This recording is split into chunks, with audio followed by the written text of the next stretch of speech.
I'll recommence, and I think that Jordan has provided, well, you've got some hard copies of supplementary statements that have come through yesterday evening and earlier this morning from Waikato Regional Council.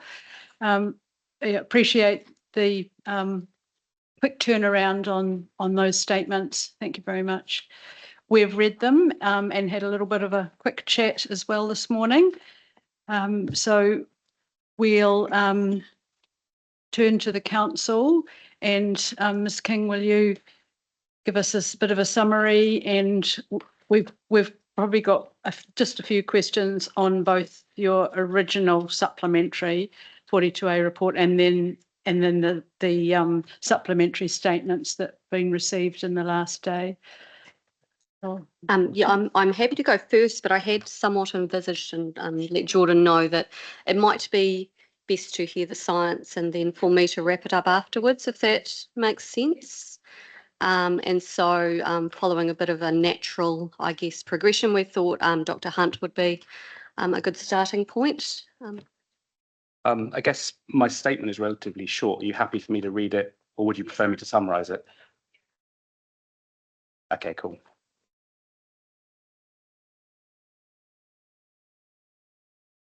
Sorry? Yes, the latest statement. Because we've got your memo from earlier this month. Yeah, no, just the latest statement. Yeah. Should I introduce myself first? Yeah. So just to introduce myself, my name is Dr. Stephen Hunt, and I'm the Senior Coastal and Marine Scientist specialising in physical oceanography at Waikato Regional Council. So just as a bit of background to the scope of this evidence, I did previously describe many of these matters in the addendum to Ms. King's supplementary section 42A report. So I've prepared this statement in response to the additional material that's been provided in the applicant's statements of supplementary evidence, and also some questions that I've heard during the hearing. So I've tried to kind of distill this and tailor towards what I've heard over the last couple of days. And specifically, I intend to address the following two aspects. First of all, the development and application of the numerical model, and secondly, the proposed monitoring described in the EMMP as it relates to physical processes in oceanography. So first of all, talking about the development and application of the numerical model, I'd like to acknowledge, first of all, the additional data collection and the development of the numerical model by Mr. Quilter have dramatically improved our understanding of the estuary. The model has been developed as far as possible within the confines of the data collected by the applicant. The model is useful for exploring the relative importance and the sensitivities of different physical processes on the resulting concentrations of total nitrogen. Furthermore, the model also has value in indicating areas of the estuary where increases in total nitrogen concentration could be relatively higher because of the wastewater treatment plant discharge. However, importantly, the model cannot be reliably used to quantify total nitrogen concentrations and can only provide an indicative level of total nitrogen concentration. Therefore, the model cannot be used by the applicant to definitively state total nitrogen concentrations. This limitation is due to four main assumptions. There are uncertainties around river flows with which to make a realistic assumption around the freshwater boundary of the model. Secondly, there is a lack of calibration and validation data to test the ability of the model to estimate actual concentrations of total nitrogen. Thirdly, the representation of total nitrogen as a conservative tracer and the inability of the model to replicate chemical and biological processes limits the model's ability to replicate total nitrogen concentrations. And fourthly, the lack of total nitrogen concentrations at the seaward and river model boundaries. So we require concentrations at either end of the model to provide a realistic water quality assumption with which the discharge from the wastewater treatment plant can mix in the main part of the model. Furthermore, I also offer the comment that it should be noted that the model indicates significant variability in total nitrogen concentrations around the average. So that's over like a daily or monthly scale. And this is due to tidal mixing, dilution and flushing. And we would expect this. This is valid. However, this variability does indicate that the average concentration, as presented by Mr. Cochrane in his evidence to describe water quality, could be unsuitable as a metric for summarising total nitrogen concentration. So in other words, there's variability around the average that is quoted. Overall, in terms of the model, it's useful in describing hydrodynamic processes and circulation within the estuary, but there are uncertainties in both modelling and reporting absolute total nitrogen concentrations. So total nitrogen concentrations need to be understood and considered in the context of how they are applied and used within this application. So next, I'd like to briefly talk about some of the proposed monitoring in the EMNP.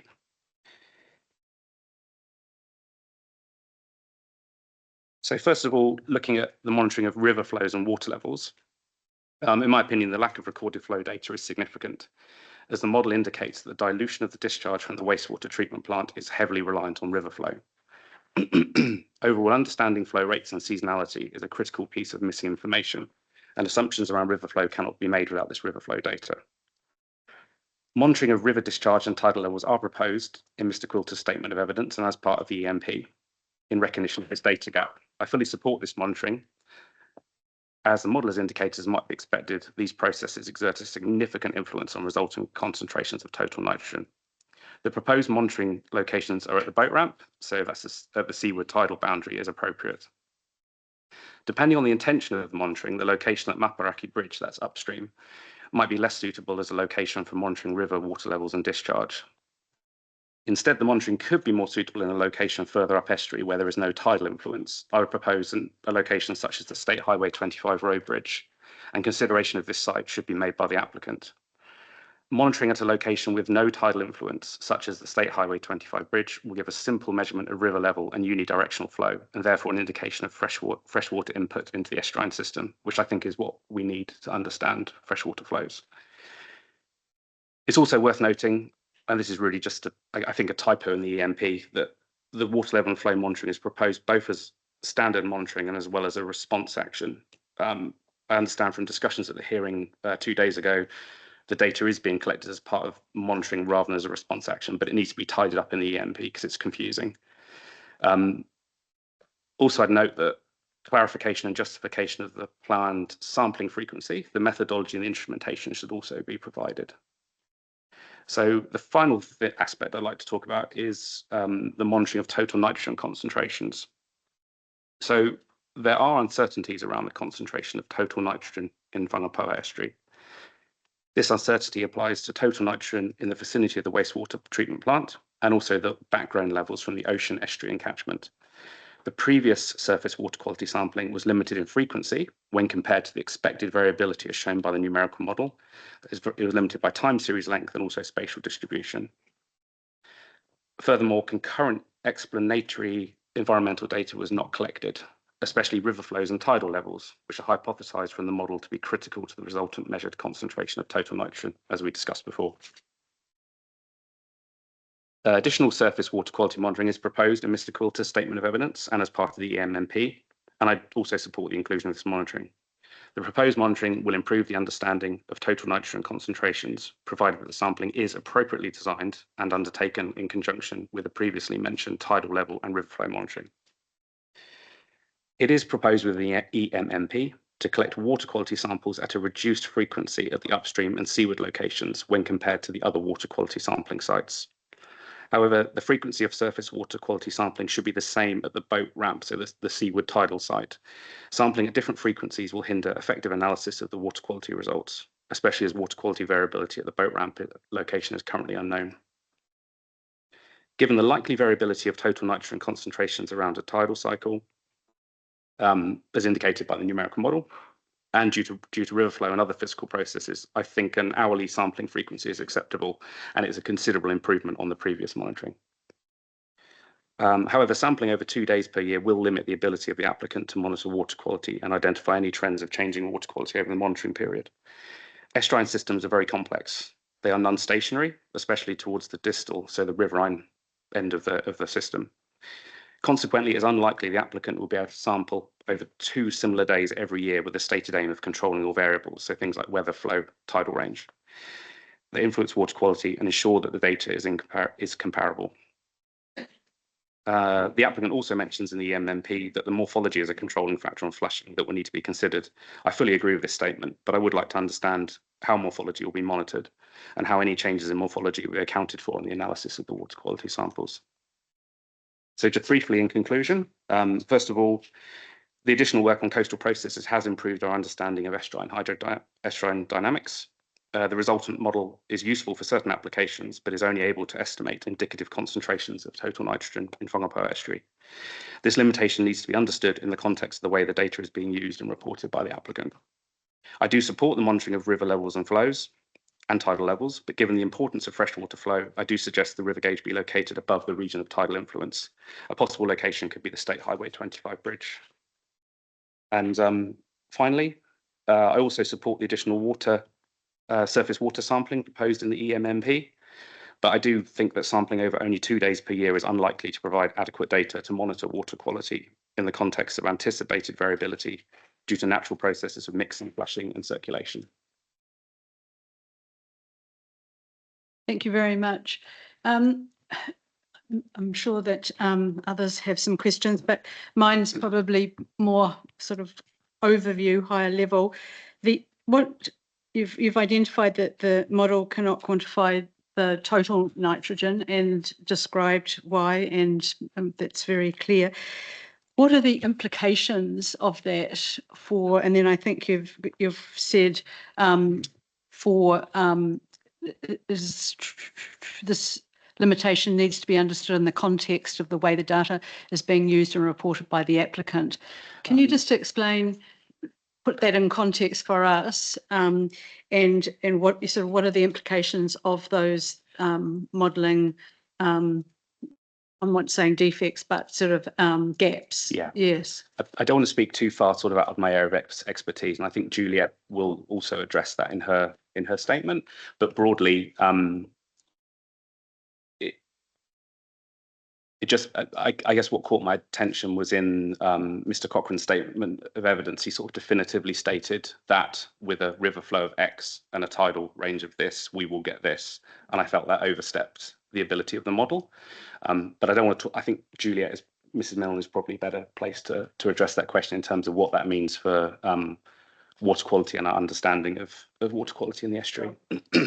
So from your perspective, it's the assessment, the analysis of the working of the model and what it produces, rather than any conclusions as to effects. Yes. Right. Yes, but it feeds into how that is verified, I guess.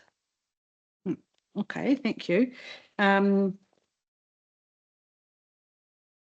So in terms of the modelling then,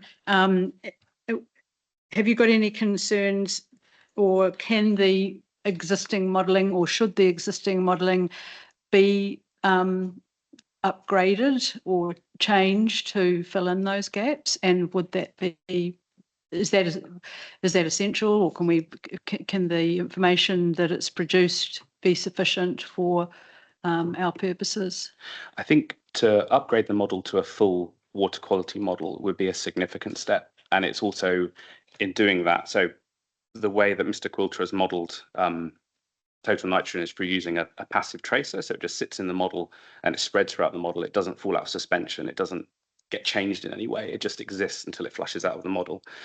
If you then turn that into an actual model parameter representing total nitrogen, then you start to introduce a whole lot of assumptions and difficulties in running the model. So I'm not sure if the extra effort, you might also introduce significant error in that process, and because you're going to be making assumptions. What I would prefer to see is just better data to understand how well the model is actually performing. So we have this tracer that is sort of like a semi-representation of total nitrogen sloshing around the system. It'd be good to have more water quality samples. And I think the water quality samples in the EMMP could do this, just to show, is the model conservative?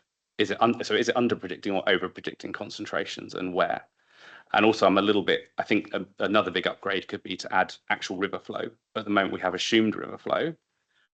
So we have the conservative approach of putting in no river flow at all, or we have the approach of putting in some amount of river flow, but we don't really understand the characteristics of the river. And to me, bearing in mind that that's such an important part of the system, which is why I was pleased to see it was included in the EMMP as additional monitoring, because I think adding that into the model would also improve its performance significantly. That's really clear. Thank you. So just as my understanding of it is that, as you say, being data to understand how the modelling will work, can that be achieved through an updated EMMP with the monitoring regime in place, and then feed that back into the existing modelling? I think so, but with the caveats in my statement around the length of the water quality monitoring, I don't think 2 days is long enough. Yeah, with the suggestions that have been made. Yeah. Yes, I think it would improve my confidence in the model a great deal with those suggestions in the EMMP. So the modelling, do you think the modelling is sufficient at this point to build on that adaptive management approach?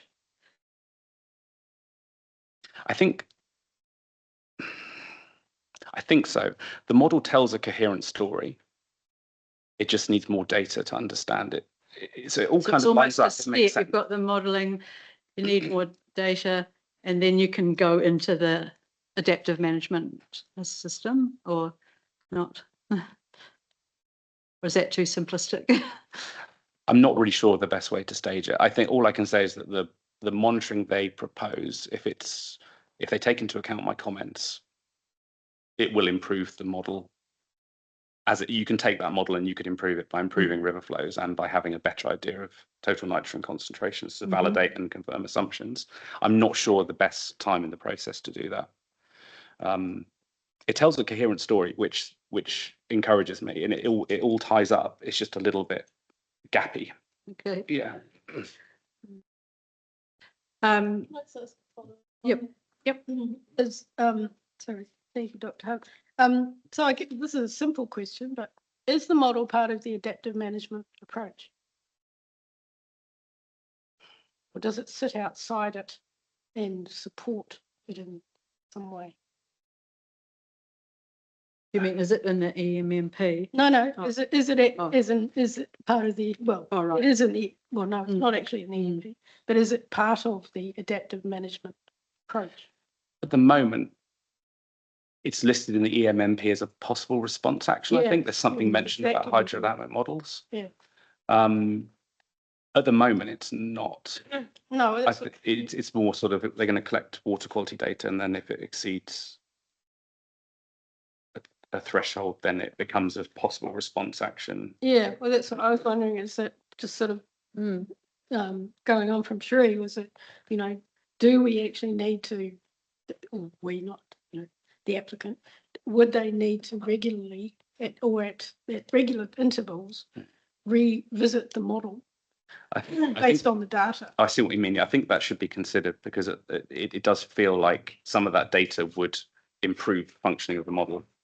Yeah, that's what I was saying, because then I was thinking, well, then what's the purpose of the model in the adaptive management process? Yeah, because it's obviously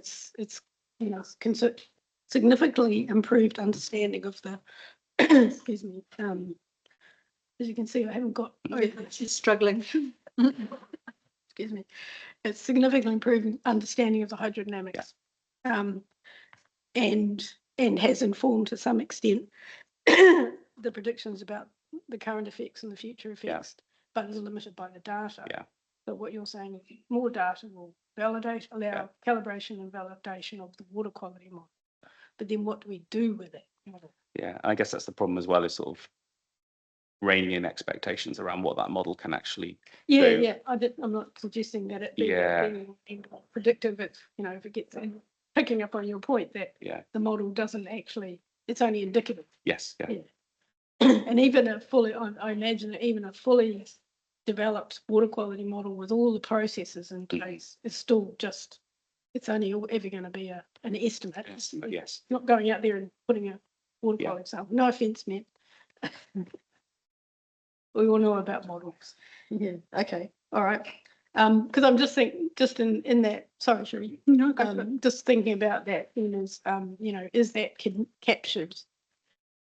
Is it appropriate that it's simply a potential response to an adverse effect, or to potential adverse effect, or is it something that needs to be part of an ongoing? It's almost like, what are the tools in the toolbox to allow for effective management of potential adverse effects? Is that one of the tools that needs to be kept current, I guess, if you like? And then Yeah. what would be the frequency of that? Is it after that first baseline monitoring, or is it? I think it could be useful, especially if the kind of indicative total nitrogen concentrations, they are used by the applicant in their statement of evidence. If monitoring finds out that those indicative total nitrogen concentrations are completely unrealistic, then it probably would be appropriate to revisit the model. Yes. But I mean, nothing really beats data. Yeah. Yeah. I mean, the other thing is if it's used to also plan response actions as well. When we've talked about the possibility of using another location to discharge into the estuary, I'm assuming the model would probably play a part in planning that. So that it would have to be working as well as possible to if we got to that stage. Then it's how is that captured? All that discussion we just had then. How is that captured in the EMP or the conditions or both? I guess that's something to think about. Yeah. I'm sorry. Let me go back to No, that's fine. Well, I guess the going back to your original memo, 26th of February, I think it was, which is Appendix B1 to the 42A report. In paragraph 3.3, you made the comment suggesting that consent be held until further work undertaken. And I'm conscious that was at the point when the modelling, the information had come back through from the applicant. Has your position on that changed since what we've heard in the hearing and the possible review that might be undertaken of the EMMP? That's 3.3.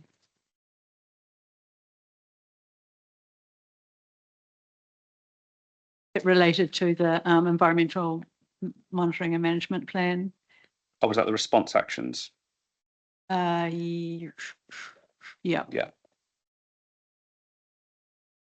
Yeah, I do still think the response actions are vague.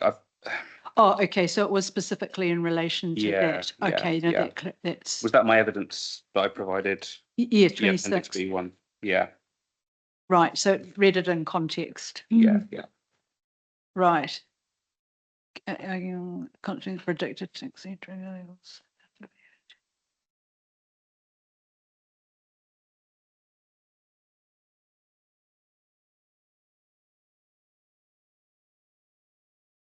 think it's there. Where have I think I had 3.3. 3.3. So that's what we're talking about. It's the second paragraph. We can these floods with this application. What we're doing in focus on the additional proposed work to Yes. Sorry. Oh, yes. No, I sorry. Yeah. That was because I was concerned that when looking at the model total nitrogen concentrations, they immediately exceeded the proposed trigger values. I just thought that was worth mentioning at that point in my review. And that was looking at the range in values over a tidal cycle, not just the average value. But I don't really understand how the trigger values are going to be used relative to a water quality measurement. So I don't know what statistic is going to be used. But I did note that, the model was already exceeding the trigger values in areas. I just wondered if anyone was going to sort of pick up on that and mention it. So your comment there on advantageous to undertake additional proposed work prior to consent being granted relates to that total nitrogen issues that you've detailed now. Yeah. And I guess at the time I had a very sort of black and white view of how a trigger value, a threshold value should work, in that, well, the model shows it exceeded, so what are we going to do about that? Juliet could probably speak more of that in terms of water quality. It's just my very sort of black and white physical oceanography. You said it shouldn't exceed this, and it's predicted to do so. So what does that mean?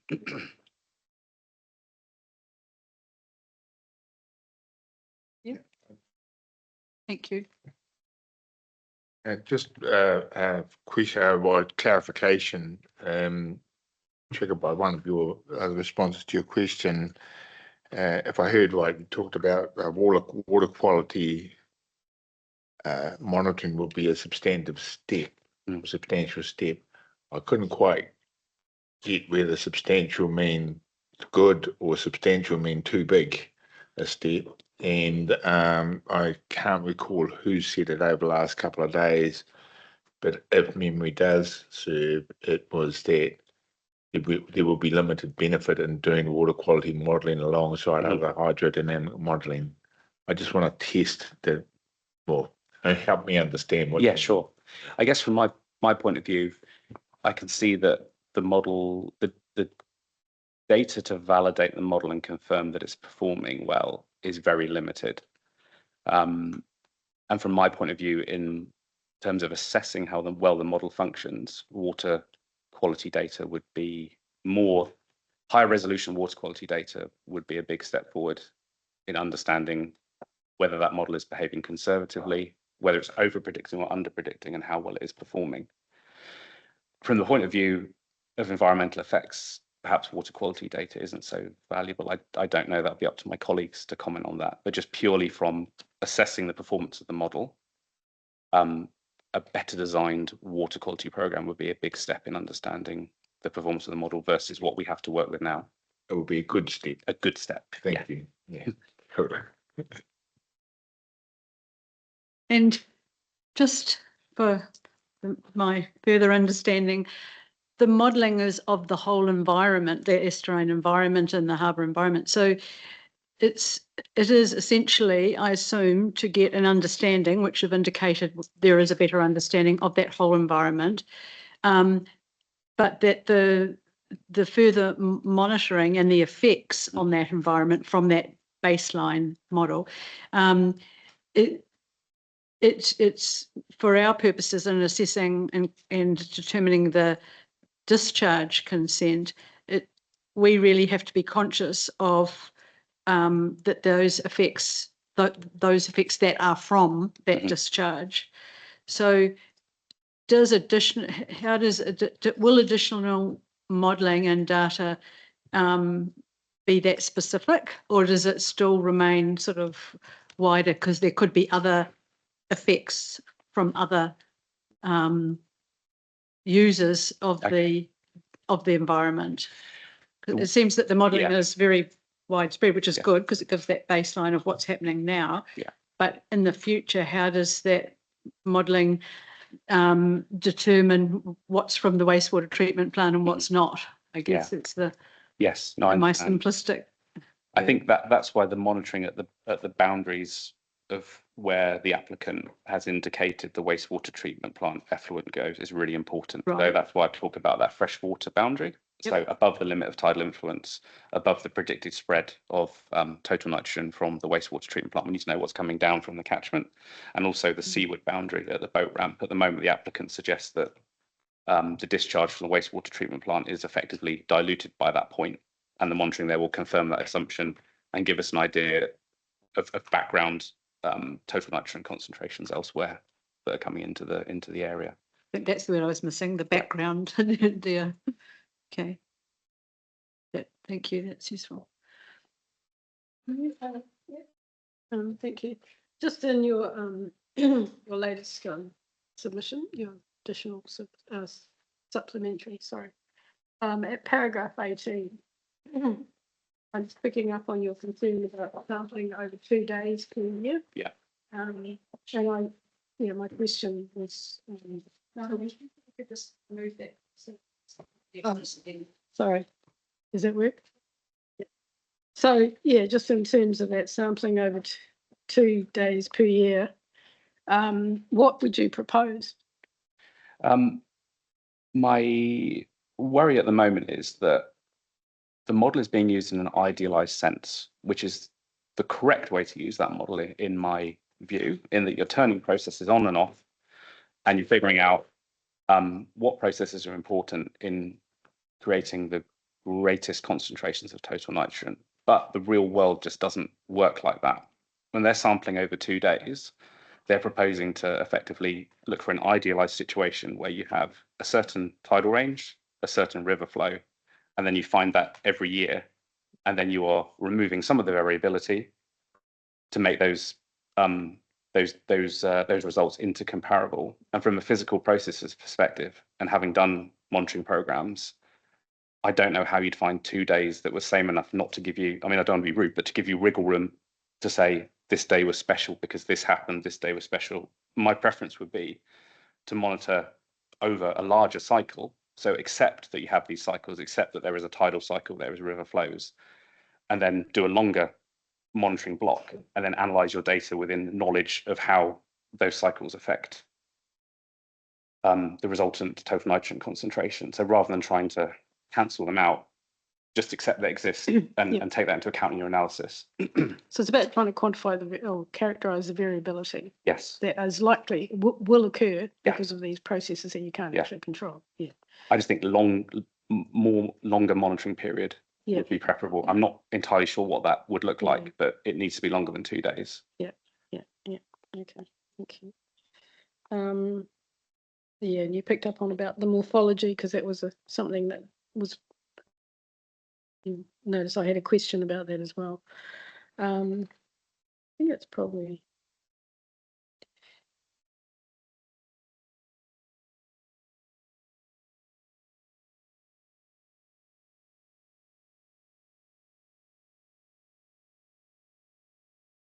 Yeah, I had it in 13, the last sentence, you talk about clarification and justification of planned sampling frequency methods, methodology and instruments should also be provided. Is that adequate for that to be in the EMMP? Yes, it would be. Yes. Yeah.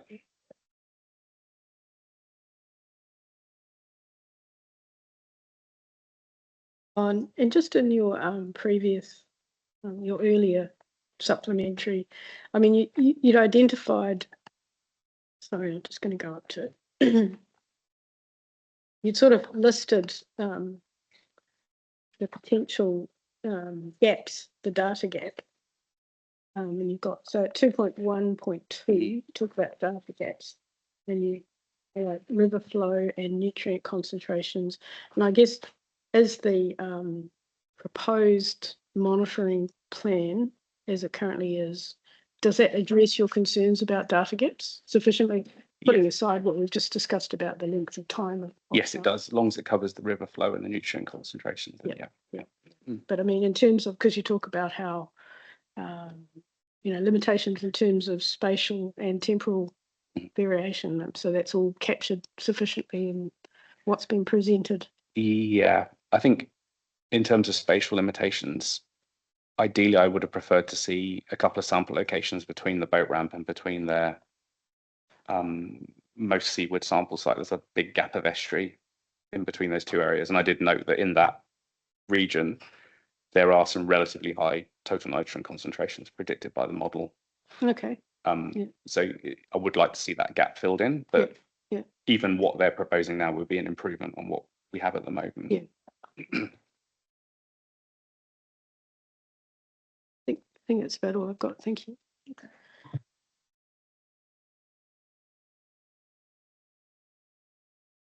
Thank you.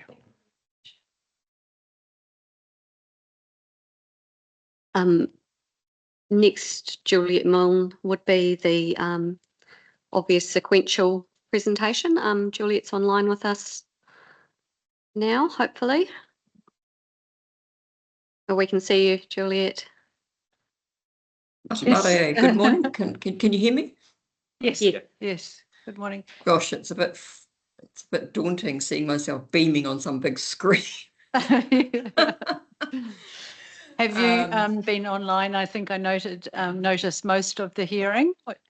Yes, I have. I slightly got worried before that I might be online twice, and then I realised that Jordan and I have the same initials. Oh, right. Welcome officially, and we are in receipt of the memo that was attached to Ms. King's supplementary 42A report and your more recent supplementary statement that we received yesterday. Thank you for the work on that. Would you be able to just give a bit of a summary? You don't have to read your statement, but a summary as to of those documents, I guess, would be useful at this point, and what you've heard through the hearing. Sure. Thank you. Just to confirm too, for the record, I've been brought to my attention that I had an error under the code of conduct. I have referred to an earlier version of the Environment Court practice note, and I have indeed made myself familiar with the 2023 version. Yes, just in terms of the scope of evidence, I guess while there was a technical memorandum attached to Ms. King's Section 42A report, you'll see that my supplementary statement here is significantly longer, and that reflects the fact that there has been quite substantial changes to the water quality component of the EMP that got updated between the version I first commented on and what was circulated for the hearing. So most of my comments draw on that, and also what I've heard during the hearing and from the submitters on relevant matters. So I guess I just, if I may, I don't intend to read it as you say. There's a few paragraphs I will read, but I guess I just wanted to start with under the key points of agreement. Just I'm very mindful of the context that we're dealing with here, which is a proposed upgrade, which is very significant and will reduce current contaminant loads on the present day by a significant amount, and acknowledging the further technical work that has improved our understanding of the receiving environment that Dr. Hunt's already talked about. But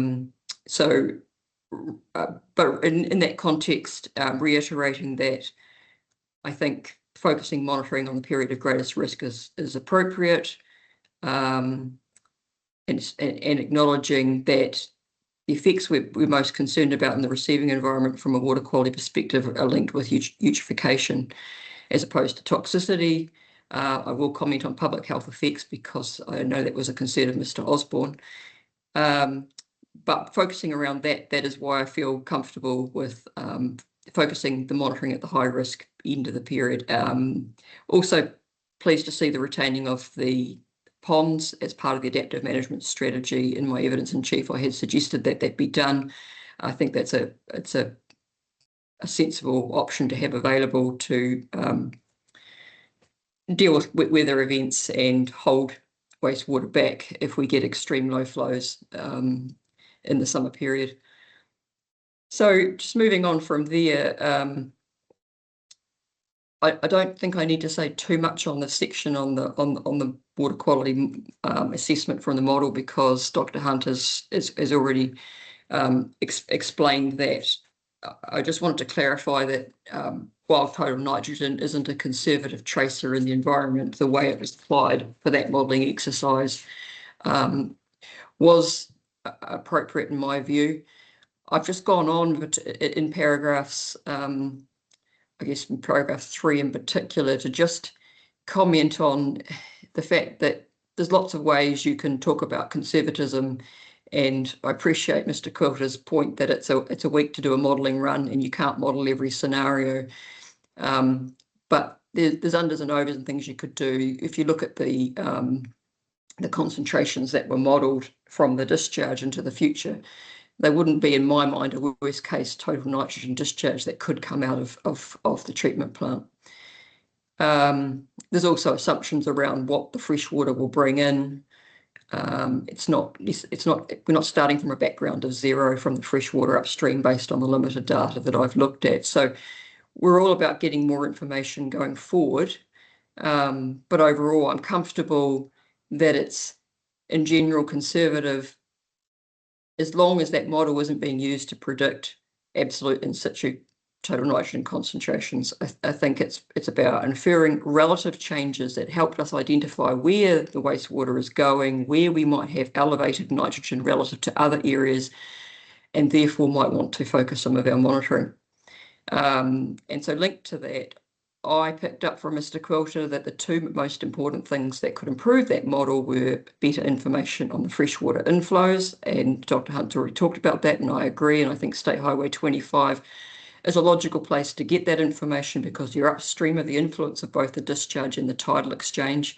There's also some historic flow data there, and you will be monitoring water quality there. The second thing Mr. Quilter said was to get some high temporal resolution information on total nitrogen concentrations, and the applicants proposed to do that at the peak period on 2 occasions each summer. So that's sort of what I was going to say about the model. In terms of going on to the groundwater monitoring, I thought I should come back to this because it's come up in the submissions. I have found the information inconsistent between parts of the EMMP and the consent conditions.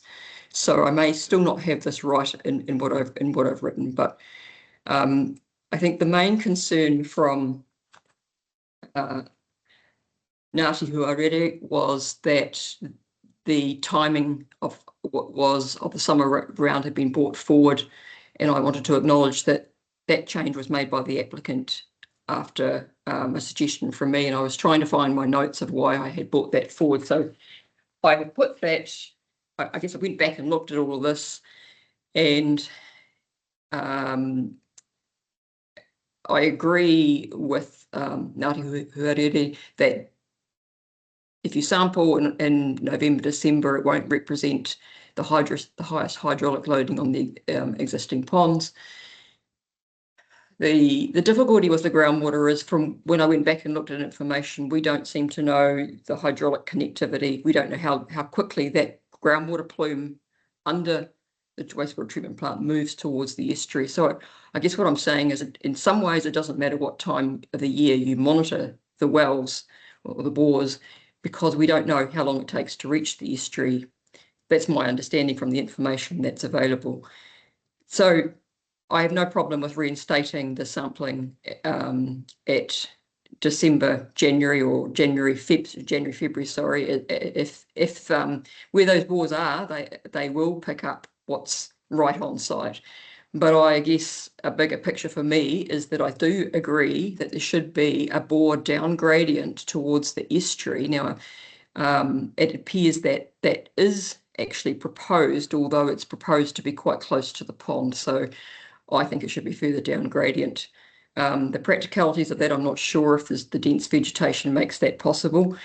But I've also noted, I think in, I'm just trying to find the paragraph there to help you. I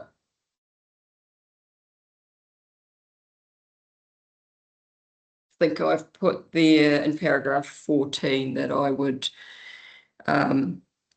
include water level and salinity and time the sampling to undertake on at low near low tide, just to make sure we don't have that influence of saline intrusion. I don't know how the estuary works in that area.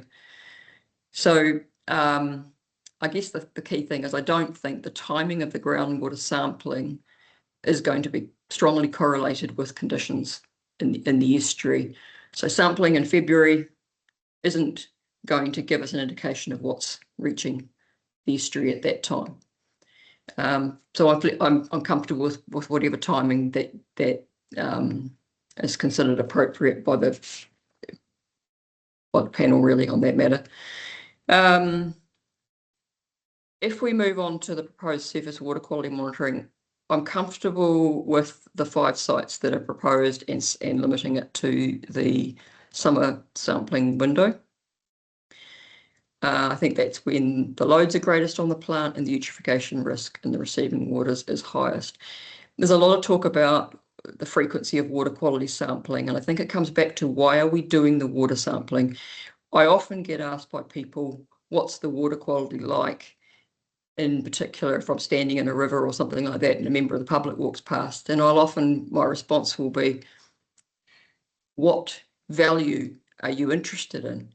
Are you wanting to drink from the river? Are you wanting a healthy ecosystem? Are you wanting to recreate?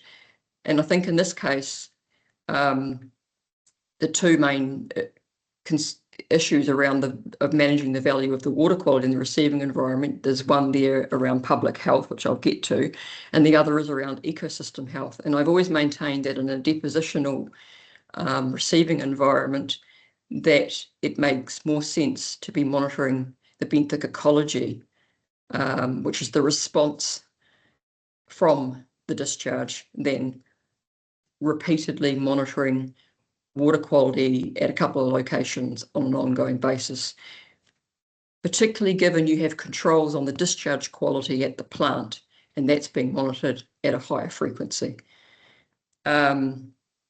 So on that note, I consider the primary need for doing surface water quality monitoring is to inform the improvements to the water quality modelling that's been done, and picking up on a questioning of Dr. Hunt earlier, I do see that model having an integral role in the adaptive management plan. So that's where we've heard categorically from Mr. Quilter and Dr. Hunt that high resolution data will improve that modelling. So I'm comfortable with that hourly sampling. I also think the next need of that data is to provide a check on the receiving water conditions, and that gets us into this trigger values that I'll get to in a minute. I've just noted a couple of other points there at 18 or 19. They're just a bit more technical in nature, and I'm happy to elaborate on them in questions if you like. I've just commented on the testing of BOD in the receiving waters, and recommending that the total nitrogen is measured directly. There's more than one way to measure total nitrogen in the water column, but given we're dealing with potentially very low concentrations in the estuary, I just want to make sure we're measuring it directly and not through total cajoled nitrogen. So moving on to the trigger. I will move on to the trigger values in the next section, and just because I think they have a real place in an adaptive management framework. And I believe they should be site-specific, and you won't be able to develop site-specific trigger values unless some data is collected. So I'll come back to that in a moment. Just the last issue on the water quality monitoring, I just wanted to pick up on Mr. Osborne's concern about, I think his concern was that there was no monitoring of microbiological water quality in the receiving waters. And I recall this was discussed at the hearing, and the applicant had a preference to measure the microbiological performance at source. And I just point out that those limits on the consent that are proposed once the upgrade is operational are very high standards. I mean, a median of 100 E. coli at the point of discharge. And in my experience, rural lowland streams like the Matarangi would struggle to have a background median of 100. So I think it's a high standard of microbial treatment. But one thing that I was pondering after the discussion yesterday was, if more confidence is wanted that the potential public health effects from the discharge are going to be adequately managed, is on paragraph 22 here, is that perhaps there could be some actions put in place if the annual 95th percentile limit is breached. And so this would just, I'm thinking here, immediate resampling. The lab could have a setup with the council as soon as the sample result comes through, especially if this is a dry weather result, that it triggers immediate resampling, and that could trigger receiving environment sampling for water quality. So it's just a suggestion that could be considered. It probably would need some discussion with the applicant about what that looks like. So to just move on now to paragraph 23 and surface water quality trigger values. There's been a lot of discussion about these and what they mean and how they should be used. I did struggle with the EMMP because there was details that I felt should be there that weren't there. I want to stress that I support the use of water quality trigger values as a receiving environment screening tool. I see them as providing an indication of whether the nutrient and the chlorophyll A concentrations under those targeted high-risk conditions are elevated relative to expectations. So my experience with trigger levels has often been rooted in the Australia-New Zealand water quality guidelines, and they do promote the use of locally derived or site-specific trigger values over default values. And we just simply don't have receiving water quality data at the moment that's sufficient to allow site-specific trigger values. So you have to start with something, and the applicant has put together a list of suggested triggers in Table 1. I have the feeling that I sense that there is concern that these or a feeling that these should be considered as receiving environment limits, and that if they're exceeded, we've got a major problem on our hand. And I think it's important to understand where those numbers came from. A lot of the numbers that are in Table 1 come from the Waikato Regional Coastal Plan, which in turn come from the original ANZAC 2000 guidelines, and they are based on southeastern Australian estuaries in the absence of sufficient data to develop guidelines for New Zealand.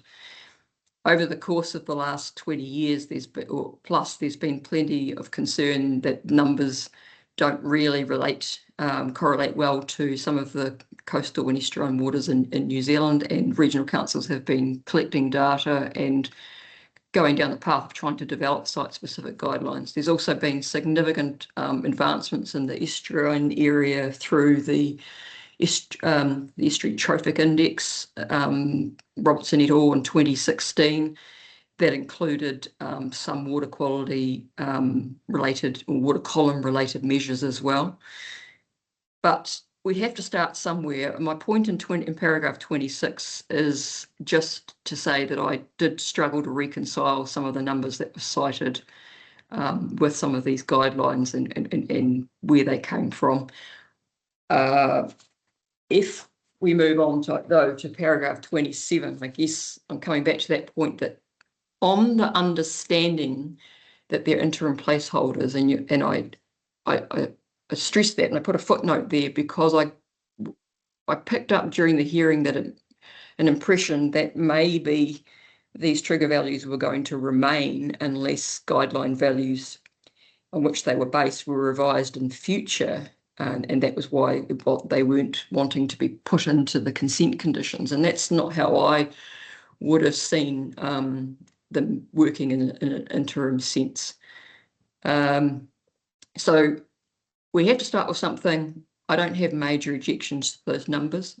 I just make these 2 points under 27A. First, deciding on whether a total nitrogen trigger value is appropriate at State Highway 25. If that site's not impacted by the discharge, what do you achieve?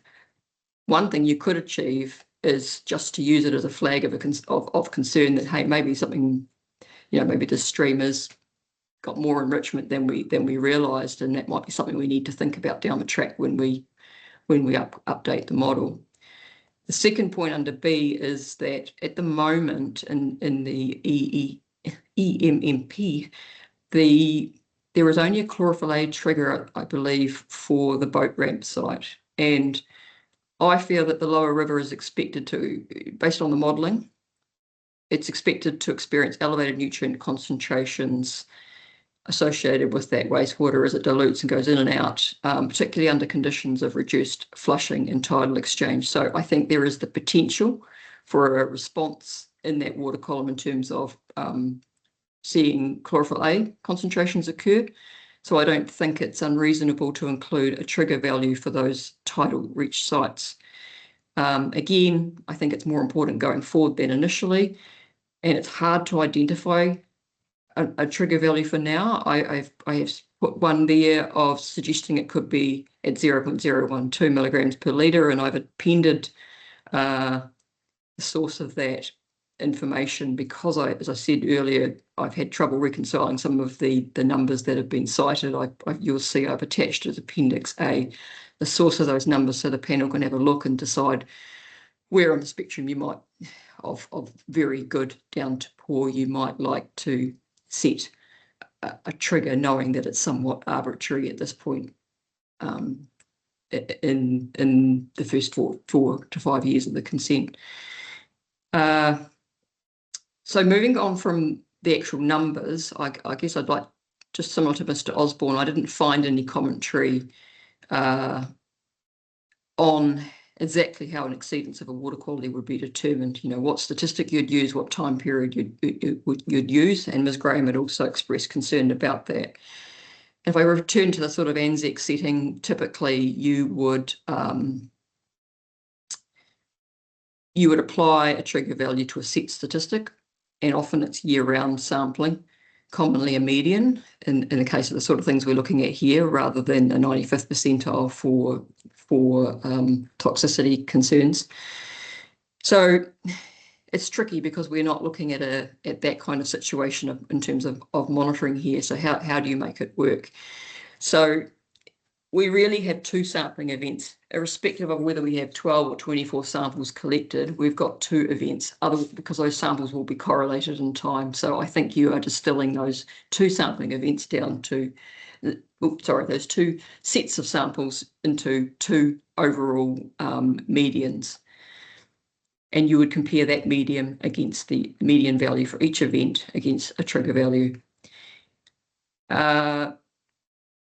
Then I come to paragraph 32 about how the long-term, I'm saying I didn't find any information on how long those interim water quality trigger values would be revised. So we heard quite a bit yesterday about concern about the current degraded baseline being used going forward. And I think this is quite important in the context of water quality. We can expect a step change improvement once that new plant is operational. So we do not want to use the first 4 to 5 years of data where the current discharge is going out. We don't want to use that receiving environment data for longer than we need to. Otherwise, we're setting ourselves what I'd say would be a permissive basis for the trigger values. So I'm suggesting that second period of time, we have to roll through in 3 phases. We start with initial trigger values based on what we can get from the literature that we think is a reasonable starting point. We then move to, we have to use that first 4 to 5 years of data to inform that post upgrade. But beyond that, we would use the next 4 years of data to revise those trigger values. And it wouldn't just be revising those trigger values on the actual monitoring data itself. We'd have to be looking at what we're seeing over that course of that 8 years in the ecology, and whether there's been updates to models, how the plant's been performing. So I recognise it might have been a bit of a headache to get your head around it, and it may not be the perfect solution, but I felt that we weren't going forward in this space, and I've tried to put down to a way forward, and I've appended it as Appendix B that I think sets it out a bit more clearly without the commentary of the steps that it would be involved to look at this. And as I said, there's more than one way to do it, but I think the data you're collecting is relevant. It is at the site. It is within the estuary. It is what's going on, rather than taking numbers out of default guidelines. We have no choice initially, but we can refine the data. So I'm just, when words get used like tweaking of trigger values, I guess I would just want to reassure people that we'd be following a robust process. So I guess the next question is going to paragraph 36. What does it trigger? if you exceed a trigger value, what should happen?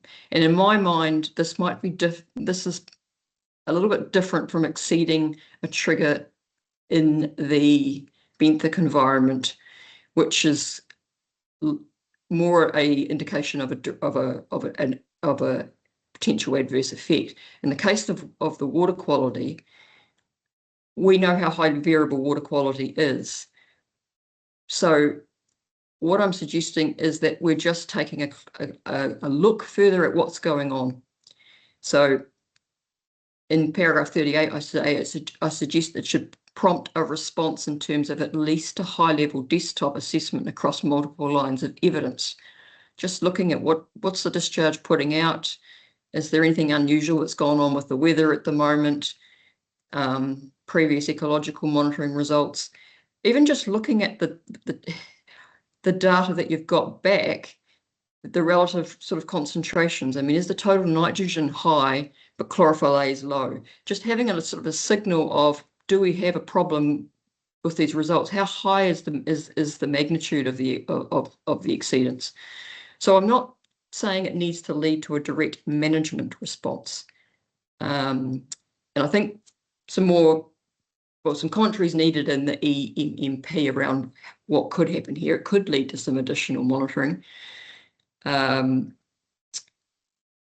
yes, there needs to be something in there. Otherwise, it's not a trigger value.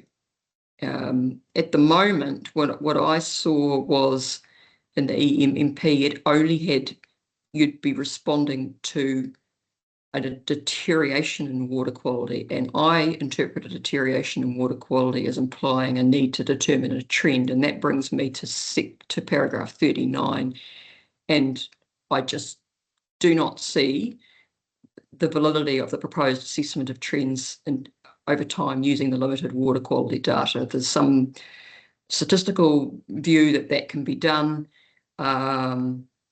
Dr. Hunt's already pointed out the assumptions that are listed in the EMMP can't be met. We simply, contaminant concentrations, they will change for reasons other than mixing and dilution. I guess more of a focus is or a larger point at hand is I don't actually think statistical trend analysis of receiving water total nitrogen concentrations is necessary. The more direct indicators of change are what is going out from the plant in terms of flow and concentration and therefore loads, together with the monitoring of the benthic receiving environment. So I'm saying just use, against that background, a trigger-based water quality framework just as a practical means of identifying potentially elevated water column nutrient and chlorophyll A concentrations under targeted high-risk conditions. That's what I support it for. I think it's a screening tool. The discharge monitoring allows the trends and nutrient inputs, and that's what's within the control of the applicant. So just to conclude, I think the modelling has really taken us forward significantly about where wastewater goes. It's given us an indication of high and low areas of total nitrogen. The proposed water quality monitoring is going to be really useful to inform the adaptive management framework. Let's just not try to use it for trend assessment. Let's use the water quality data as a practical mechanism for identifying potentially elevated water column nutrient chlorophyll concentrations. In looking at that, I have suggested given some recommendations in here, I guess, that should be able to improve how we derive and apply those trigger values in adaptive management framework. But I appreciate there will need to probably be more discussion with the applicant about that. And I might just leave it there. Thank you very much. It was a bit to get my head around, not being a scientist, being a planner, but thank you very much for your really detailed and explanatory presentation today. I'll leave, I've got just a few general questions, but I might start off with Stephen. Oh, okay, probably Dr. Phillips, I think, at this point. Yeah, I mean, I don't have a lot of questions, to be honest, because you've, I think you've been quite, you've given a lot of thought to, basically, I think you've given the applicant a lot of food for thought, and some guidance on where they should be focusing their efforts in terms of this aspect of the EMMP. But I don't really, I was going to ask you in 40, you talk about against the third line, you start off against that background, a trigger-based water quality framework is more appropriate than formal trend analysis. Can you just elaborate a bit more on what you mean by a trigger-based water quality framework?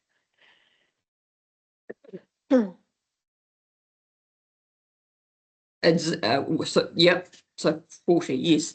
Well, exactly that idea that I was saying, that it's just a trigger base is it ensures you look at the results. I see consent monitoring all the time and people are sort of ticking a box, yes, we did the sampling as required.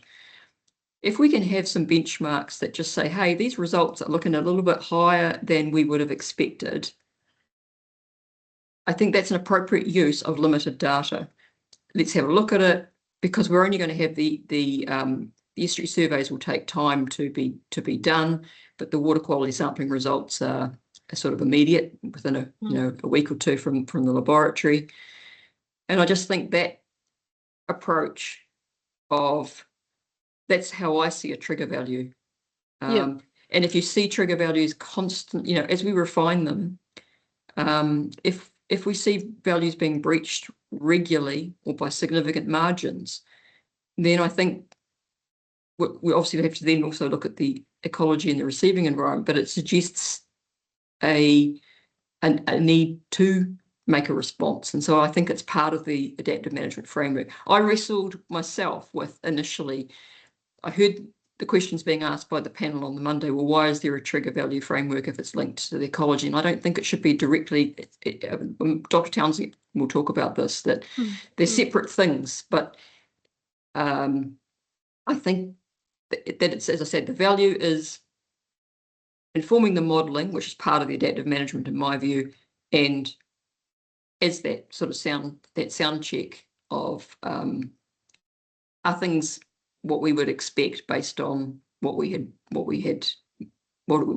discharging and what we understood of the receiving environment. Yep. Okay. And just on, you heard me ask Dr. Hunt about whether he, it was his view that the monitoring should be longer, over a longer time frame. So do you have a view on that? Because I mean, you just talked then about the reason that we have that the trigger values framework would work because of the limited data. So if there was more data, would that change your view? Monitoring over a longer time? Or? Well, more data is always better than fewer data. If we really wanted to have a good handle on the receiving environment concentrations, we could ask go out and monitor monthly for a year, or two, ideally two. You need several seasons. I guess I was working within a framework of what would be useful, what we need and why we're doing the monitoring. And to me, the monitoring is to improve the model and just understand those worst case conditions. So it's just, water quality is so highly variable in space and time, and an awful lot of money can be spent on it when we've got some quite tight controls going on and monitoring at the plant. And as I said, in a depositional environment, I think the focus should be the benthic ecology. Yeah, so I guess the question then is, are you confident that this trigger value approach will be adequate to assess or to detect effects or potential effects? I think if we get the high resolution data, and especially fed into the model to understand a bit more, until we see the data, we don't even know what concentrations we're really dealing with on the ground, other than that they will be an improvement on what's present. I feel like if you've got that high resolution data in time on 2 occasions, in the worst case, you've got a pretty good handle on the kinds of concentrations the receiving environment is experiencing, and accepting that that's going to be done annually. For my reading of it is 9 years. 8 to 9 years. Mm. The key is not to just collect the data and ignore it. It's to be looking at it. And there is a risk for the applicant that the trigger values that they've proposed will be breached. And that's part of the process, though, that we're in. I mean, it's ensuring that the response to a breach is appropriate. Okay, yeah. And you were talking about site-specific TVs, and just wondering how much data would you need before you can start developing those, given it's such a limited sampling program? I've put in as I said, I mean, I guess I'm conscious we're not able to apply the sort of ANZAC framework here because we're limiting the sampling to a narrow window. Yep. I have essentially worked it within the existing framework. I feel like if you've got that characterisation for 4 summers and 2 sampling events in each, we should have a reasonable idea of the worst case concentrations at that time and being able to just categorise something from that. And that's what I've tried to set out in an appendix B. Yes, I guess you're quite, I mean, we would be setting a percentile based trigger on 8 to 10 results. It's not as many as you'd obviously like, but I'm conscious we're not trying to do a scientific experiment here either. Yep, sorry, you had that appendix, and I did read it last night. I just included that because I felt it is quite detailed in the and I thought that might just make it a bit easier to and it gives us a straw man to work from and perhaps improve if as I said, it may not be the only way forward. Yeah. And you're just talking about that. I think you say something of the primary purpose of the water quality monitoring is to improve the model. Where did you read that? Yes, I did say that. Yeah. I think it needs to feed into the model because that was one of the 2 items that were identified as the biggest weakness of the model. It didn't have much receiving environment data that could feed into it and improve its utility. Yeah. So then that implies that the model is a sort of a key part of the adaptive management framework and needs to be kept current, I guess. Or how would you revisit the model after that first 4 years? Or annually? Well, from a water quality perspective, I would think so. And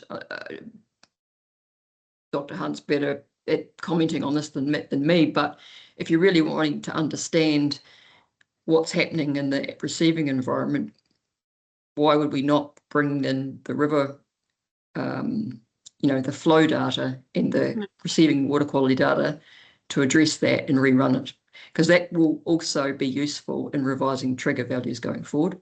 Yeah, I'm just trying to, because it just seems to me like just this morning, it seems to me like that the role of the modelling has become more elevated than I had perceived in terms of going forward. And I'm not sure, because I'm not sure that it's very clear of where it fits in the EMMP, because it is mentioned as a response trigger, as Dr. Hunt said, whereas what you're talking about, and I think what Dr. Hunt was talking about, was that actually this is something that has to be done, that the model does need to be updated and used, as you say, for example, to inform the trigger values or to refine the trigger values. Would that be a reasonable assumption or reasonable summation?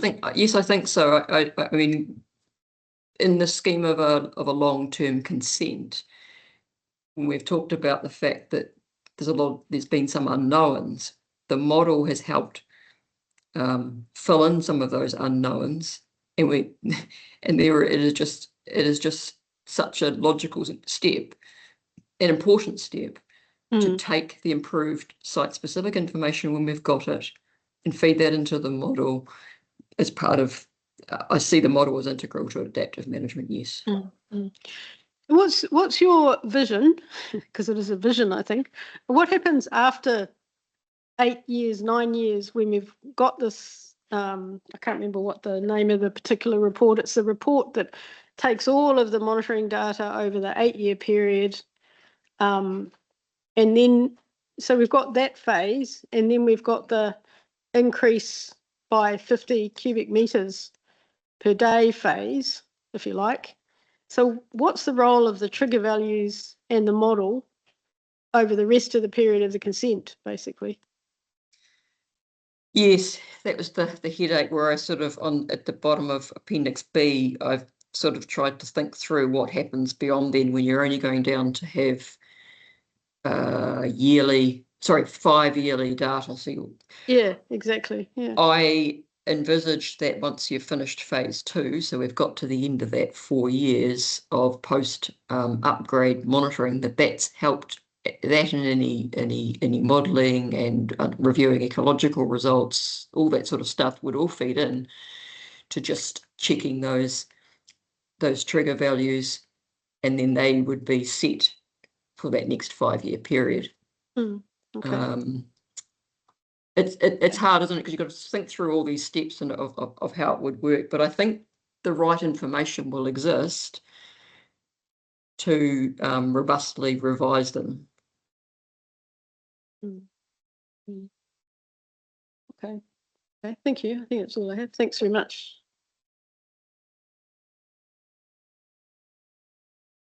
No, I do not have any further questions. Thank you very much. I think, yeah, it's very detailed, and I'm sure it's some food for thought for the applicants, and I'm sure it's much appreciated, the time and effort that you've put into it, Ms. Milne. So thank you. Yeah, I think if we can take a 10-minute break, and then we'll come back to Mr. Townsend, Dr. Townsend. Thank you very much.